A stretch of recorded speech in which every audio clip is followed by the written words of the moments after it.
যতই সময় এগোচ্ছে ততই ট্যাংরা কাণ্ডের পরতে পরতে রহস্য আর্থিক অনটনের মধ্যে ছিল ট্যাংরার দে পরিবার সূত্র মারফত, এমনটাই জানা যাচ্ছে।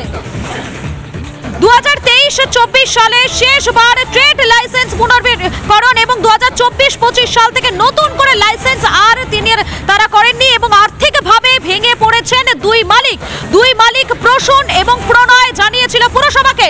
ট্যাংরা কাণ্ডে যতই সময় এগোচ্ছে ততই কিন্তু পরতে পরতে একের পর এক রহস্য সামনে আসছে। আর এবারে যেমনটা জানা যাচ্ছে, এই যে ট্যাংরা দে পরিবার, যে দে পরিবারকে নিয়ে এতটা রহস্য ঘনীভূত হচ্ছে, সেই দে পরিবার নাকি আর্থিক অনটনের মধ্যেই ছিল, এমনটাই কিন্তু তথ্য সূত্র মারফত জানা যাচ্ছে। ঠিক আছে, আমরা হ্যান্ড গ্লাভস বানাতাম, হ্যান্ড গ্লাভস তৈরি করতাম। আমি আর আমার দাদু মিলে 35 লাখ টাকা পাই। ঠিক আছে, এবার 23 সাল থেকে বাকি আছে। সেই নিয়ে আমাদের মধ্যে কোনো ইয়ে নেই।